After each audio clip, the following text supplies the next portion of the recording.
आज Doubtnut app download करें। Doubtnut पर अपने सभी गणित, रसायन विज्ञान, भौतिक विज्ञान और जीव विज्ञान के डाउट्स का करो सफाया। बस प्रश्न की फोटो खींचो, एक ही प्रश्न को क्रॉप करो और तुरंत वीडियो सोल्यूशन पाओ। अभी डाउनलोड करें। हेलो दोस्तों, हमारे सामने प्रश्न है रेखा 2x धन 3y बराबर 6 के लंबवत रेखा का समीकरण जो इसे x अक्ष पर मिलती है वह समीकरण क्या होगी। तो देखिए दोस्तों, इसे कैसे हल करेंगे हम इस प्रश्न को। हमें क्या बोला है कि 2x धन 3y बराबर 6 के लंबवत एक रेखा का समीकरण। तो सबसे पहले इस समीकरण को लिख लेते हैं। ये है 2x धन 3y बराबर 6। ये हो गया रेखा का समीकरण एक। अब एक रेखा है, देखिए इस प्रश्न को। तो यहाँ पर ये अक्ष बना लेते हैं, x तथा y अक्ष। तो यहाँ पर एक रेखा हमें दी गई है, जो हमें रेखा दी गई है ये क्या है 2x धन 3y बराबर 6। तो ये इस प्रकार जो होगी ये रेखा होगी कुछ इस प्रकार से। इसे ले लेते हैं 2x धन 3y बराबर 6। ये रेखा हो गई, ये जो पहली रेखा है। अब इस पहली रेखा के लंबवत एक रेखा, इस पहली रेखा के लंबवत एक अन्य रेखा है जो इसे x अक्ष पर मिलती है। मतलब यहाँ जहाँ ये दोनों एक दूसरे को x अक्ष पर प्रतिच्छेदित करती हैं, तो x अक्ष का जो निर्देशांक होगा वो क्या होगा, x अक्ष पर y का निर्देशांक 0 होता है, तो ये हो जाएगा x कॉमा 0 होगा। इस a बिंदु का निर्देशांक कुछ x अक्ष पर प्रतिच्छेदित करती है रेखा इसे। अब देखिए, तो यहाँ में इस बिंदु पर निर्देशांक क्या निकालना पड़ेगा, x कॉमा 0 तथा इसकी जो प्रवणता होगी, चूंकि यदि पहली रेखा की प्रवणता क्या हो m1 और जो दूसरी रेखा है उसकी प्रवणता क्या हो m2, तो हमें पता है दो लंबवत रेखा की प्रवणता का गुणनफल कितना आता है, यह आता है ऋण 1। तो m1 गुणा m2 कितना आएगा, ऋण 1। तो इस प्रकार हम इसे हल करेंगे। तो देखिए यहाँ से हमें m2 मिल जाएगा, मतलब दूसरी रेखा का प्रवणता, ये जो दूसरी रेखा है यहाँ पर इसकी प्रवणता मिल जाएगी। तथा प्रवणता मिलने के बाद हम एक बिंदु से होकर जाने वाली रेखा का समीकरण निकाल सकते हैं।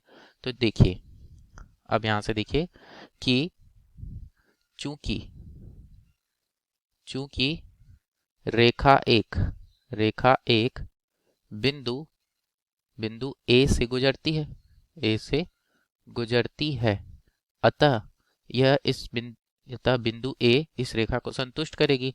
तो यहाँ से क्या हो जाएगा, यहाँ पर x के जगह पे x ही रखेंगे और y के जगह पे 0 रखने पर समीकरण एक में, तो देखिए समीकरण एक में, क्योंकि ये इस बिंदु को संतुष्ट करेगा समीकरण एक, तो यहाँ से क्या आएगा, तो ये जगह 2 गुणा x धन 3 गुणा 0 बराबर 6। तो यहाँ से x का मान मिल जाएगा हमें, तो उस बिंदु मिल जाएंगे। तो ये देखिए ये हो जाएगा 2x बराबर 6। तो x बराबर 6 बटा 2, 2 एकम 2, 2 तिया 6। तो x का मान मिल गया 3 और y का मान तो पहले से 0 है। अतः बिंदु a का निर्देशांक मिल गया। अतः बिंदु a का निर्देशांक कितना होगा, ये होगा 3,0 होगा। तो ये बिंदु मिल गया। तथा अब दोनों की प्रवणता निकालनी है, तो रेखा एक की प्रवणता निकाल लेते हैं पहले। तो चूंकि कैसे निकालेंगे रेखा एक की प्रवणता, हमें पता है y बराबर एम एक्स धन सी, जहाँ m क्या होती है, प्रवणता। तो ये इस रूप में ले आएंगे तो हमें क्या मिल जाएगा, रेखा एक की प्रवणता मिल जाएगी। तो देखिए रेखा एक का समीकरण क्या है, ये हमें दिया हुआ है 2x धन 3y बराबर 6। तो हम इसे इस रूप में लाएंगे तो 3y बराबर क्या हो जाएगा, 3y बराबर ऋण 2x धन 6 ये हो जाएगा। और तो y बराबर कितना आएगा, ऋण 2x बटा 3 धन 6 बटा 3, 3 एकम 3, 3 दूनी 6। तो y बराबर आएगा ऋण 2 बटा 3x धन 2। इस समीकरण की इसकी तुलना y बराबर एम एक्स धन सी से करने पर, तो ये पहली रेखा की प्रवणता m1 बराबर आ गया 2 बटा 3। अब यदि रेखा दो की प्रवणता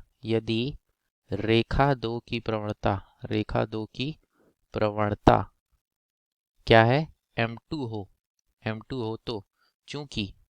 हो तो चूंकि रेखा एक व रेखा दो आपस में कैसे हैं, लंबवत हैं।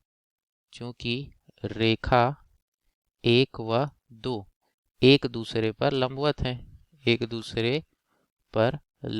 हैं, तो इन दोनों की प्रवणताओं का गुणनफल क्या होगा, ऋण 1 के बराबर होगा। तो m1 गुणा m2 बराबर ऋण 1। हल करेंगे तो कितना आएगा, ऋण 2/3 गुणा m2 बराबर ऋण 1। तो ऋण ऋण कट जाएगा, तो m2 का मान क्या आएगा पक्षांतर करने पे 3/2। तो रेखा 2 की प्रवणता हमें मिल गई m2, कितना आ गया ये आ गया 3/2। अब m2 भी मिल गया और एक बिंदु पता है हमें a, जहां से रेखा 2 गुजर रही है, देखिए इसका m2 का मान मिल गया और बिंदु a से गुजरती है रेखा 2। तो चूंकि रेखा 2 बिंदु a क्या है जिसका निशान 3,0 से गुजरती है, तथा इसकी प्रवणता m2 बराबर 3/2 हो, तो रेखा का समीकरण हो जाएगा y ऋण y1 बराबर m2 गुणा x ऋण x1। x1 y1 का मान कहाँ से मिलेगा, ये जो बिंदु है x1 y1 हो जाएगा, ये बिंदु ये हो जाएगा x1 y1 यानी 3,0 और m2 का मान 3/2। हल कर देते हैं इसे, तो ये हो जाएगा y ऋण 0 बराबर m2 का मान 3/2 गुणा x ऋण 3। हल करेंगे तो y बराबर 3, ये हो जाएगा हल करने में 3/2 गुणा x ऋण 3। अब गुणा कर देते हैं, पक्षांतर कर देते हैं, ये हो जाएगा 2y बराबर 3x ऋण 9। तो 9 को बाईं ओर पक्षांतर करेंगे और 2y को दाईं ओर, तो हो जाएगा 3x ऋण 2y बराबर 9। इसे हम लिख सकते हैं 3x ऋण 2y बराबर 9। इस तरीके से। धन्यवाद।